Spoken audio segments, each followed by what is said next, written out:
Welcome back to the channel. As you can see, today we are getting these wheels rolling. Bit of work to come off, but if you look close, you can see the actual shoe stayed in the drum, and the bracket, or whatever you want to call this part, is still in the car. But the main part is that I was able to get this drum off without damaging it. And the end of the spindle looks good. These are these old style tapered spindles. And I didn't realize that there is a locking ring that goes in there. I almost decided to put an impact on it because I couldn't get it to move. So that was close. And also, I learned something new every day in these old vehicles. Left hand side of the car has backwards thread. Almost destroyed the first stud. I thought it was on there that tight with the impact, but really it was going backwards. So next step is just to get rid of all this old crap here, pull off these old springs, and then once I clean this hub up, I'll be able to throw this back on. I won't worry about these for now, but once the metal parts are all out of here, then it should be able to spin freely. So that'll all come apart pretty easy. Nothing really in here I'm going to be keeping, except for maybe that one locking bracket, the adjuster if I can get working. I have to get that soaking, and I think this little cam here, I think I need that as well too. So those are the only three things I want to try to keep. I think the rest comes in a brake kit. This might even come in a brake kit as well, but I definitely want to try to get this adjuster loosened up. So I just polished off the shaft here a little bit. It's actually in really good shape. So is the end of it, and the threads look good. I rubbed a little bit of dirt off from the inside of there just while we were taking it apart. Not that I'm real worried about it. Bearings and races will be replaced, but all this is just so I can get it rolling around the yard. I can drag it around and push it around with the tractor and make it easier to get into the shop this winter when that finally gets done. So I'm just going to throw a little grease on here, put the bearings on. We'll see how she turns.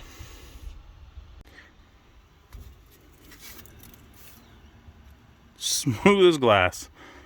Those bearings are tight. Just one little rubber grease, and we have a rolling axle. So I ended up getting, I guess, the pad part, the wear part out of those brakes, out of there. But these drums are salvageable. Now I do want to go with disc brake system, but for the first year, we'll just get these drums turned and get a regular set of brakes put on her. So now that I'm in here, I'm going to try to get this rubber skirt out and see if I can get an engine number there. Oh. So I got that skirt out. Get my flashlight in here, I can kind of see some numbers in the cast, but it's really dirty. So I'll try to get a long screwdriver on a rag or something in there and see if I can clean up a bit. So I did a bunch of scraping and cleaning, but half the numbers behind the exhaust manifold. The only thing I can make out in there is 057, I think it's 05712-4, but that's as far as I can read. There's quite a bit more in front of the exhaust or behind the exhaust manifold there, and I don't have any faith in those bolts coming up tonight. So what I think I'm going to do is I'm going to throw some penetrating fluid on those, let that sit while I do the other front wheel, and then I'll probably even do the back ones as well too, and then I'll come back and see if I can get this manifold off and see if I can get those numbers. Now it's not a big deal, I just wanted to get a head start on trying to figure out which engine this is, so I can start pricing out and looking for engine kits and parts and such like that, carburetor intake. So yeah, let's move on to the other side, and hopefully it goes as good as this one. And something else I thought was pretty neat, I'd give it a try. So took out the old buffing wheel and hit this for only like 5 minutes. but it is smooth as glass as well. And that's it's a deep metallic. Not a brown. Once I cleaned it up, it's like a burgundy. Really deep color. Nice shine to it. Still looks like a turd though. It ain't going brown.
And there is wheel number 2. This is awesome. I still can't get over these bearings. Like, they're like brand new. There's not even a like a tick, or I can't even feel a little grind or anything in them. They're awesome. They were well greased for sure, but like I said, they will be replaced no matter what. I don't know if I'm gonna go with disc brakes right away, because that kit is like $1,100, or I'll just stick with the regular brakes for the first year or so and get these working again. Get them turned down, get them working. But that's it for this side. So now, let's see if I can take off some manifold bolts.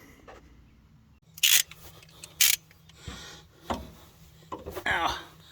Yeah, I have much faith in these, but let's see what happens anyway.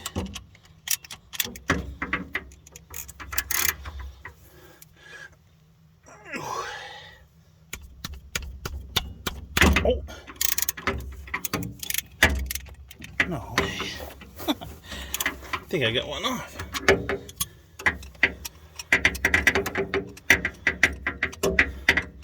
Oh, there's no way that's the nut. I think the stud must be coming out.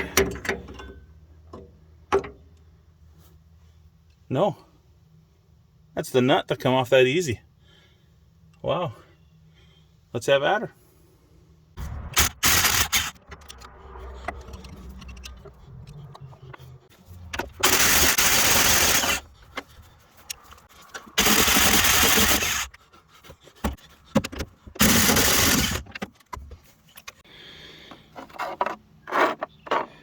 Well, I have to say, that is nothing short of an absolute miracle. I managed to get every single nut off that manifold. Not one stud broken, nothing stripped. I did use my electric impact, but I did that because they actually buzzed right off smooth. It's perfectly loose in here. I can pull it off, but I cannot get in to get those bolts off of the flange for the exhaust pipe or the drop. Now I went and looked. I don't have a blade for a sawzall either, and I don't know how. I don't know how to get in here. Tried bringing an extension up from underneath, but the brake, I guess distributor valve or whatever that is there, equalizer valve is in the way, And then the bottom of the engine cross member is in the way as well too. I can't get up in there. So I have to think about this a bit and see what I can get in there. Well, this is going to be a no-go tonight. The muffler is rotted, but of course, the half that has to get out of the way is solid. And so I'm going to have to wait till tomorrow. I'm going to have to grab myself a Sawzall blade. I did get a socket on there, hit it with the impact, and it didn't even move, didn't even budge it.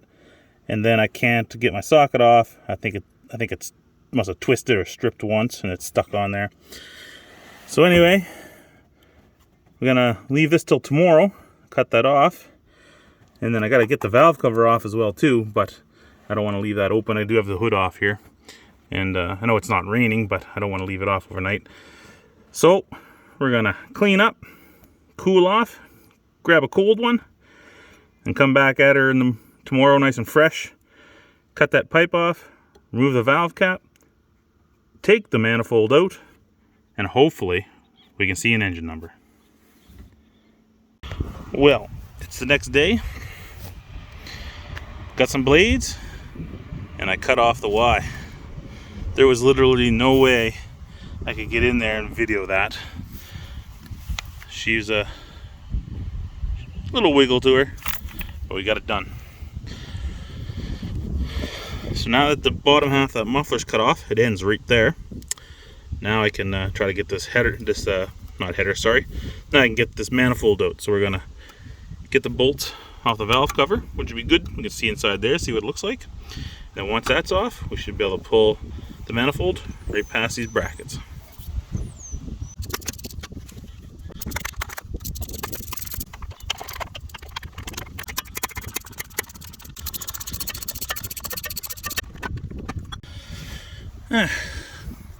Sorry about the wind, if it's making too much of a noise. Hopefully you can hear me.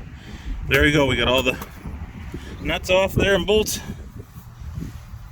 Let's see what we have. This is my first time looking inside this thing.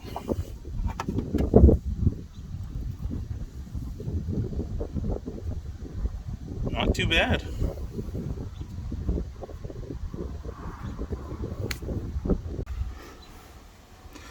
Well, it's definitely dry, which is to be expected, but no rust. No rust. A little play in that one. I think these are supposed to be zero lash, so any play means you would need to be a little adjustment or something fixed. But yeah, there is no rust in the top of this engine, and even in the valve cover. Oh. No signs of like a lot of moisture that might have been coming up out of the engine. So that is good. That's real good. Now, let's see if I can pull that manifold out of there.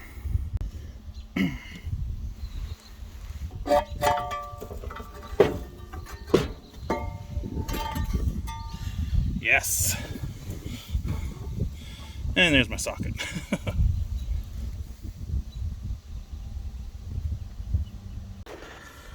I don't know if you can see in there or not, but it's fairly clean. There's not a lot of rust in there at all. There's a little bit of crud in this one, but all in all, it looks pretty good inside. The gasket even stayed on the engine, incomplete and all in one piece.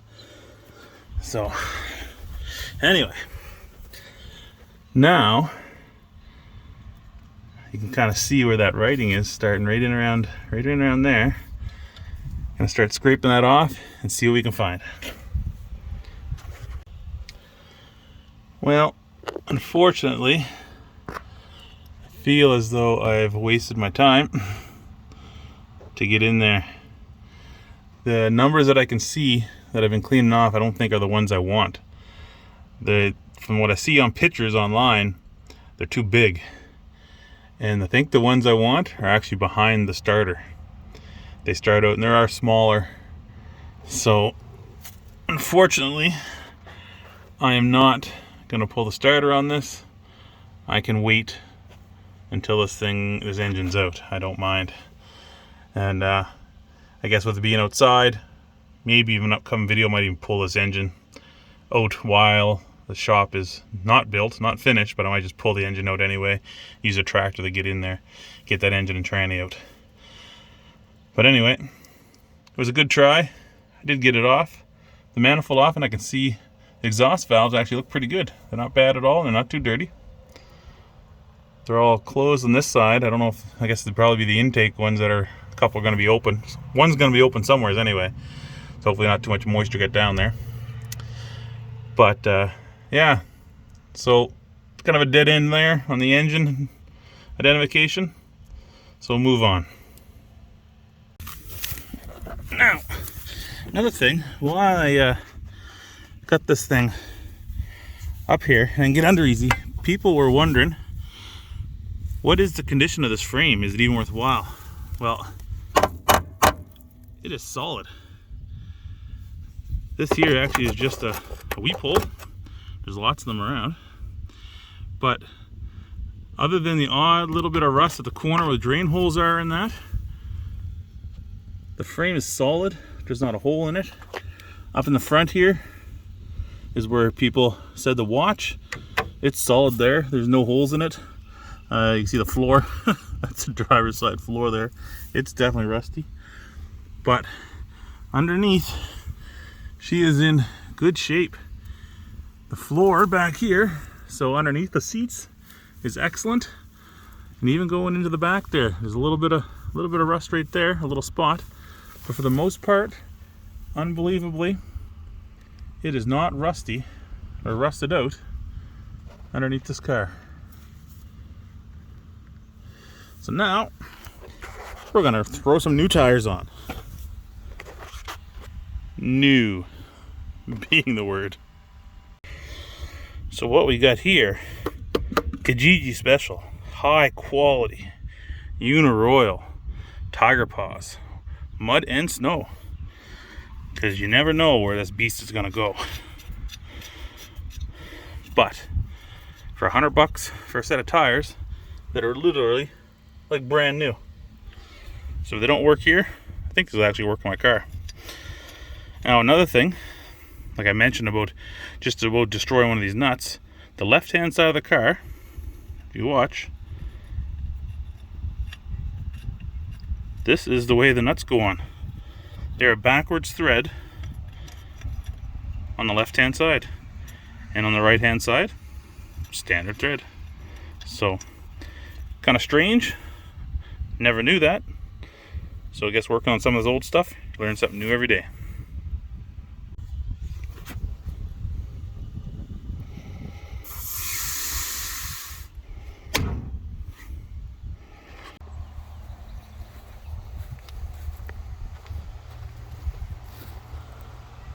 And that brings us to the end of this video. Front wheels turning, new rubbers thrown on the rims. Unfortunately, we couldn't get an engine number, but everything looks good inside. Now I did throw the manifold back on with a couple bolts and put the valve cover back on, even though the hood's going to be on it here. We do have a few days of rain coming, so it looks like the project's going to be on hold for a bit.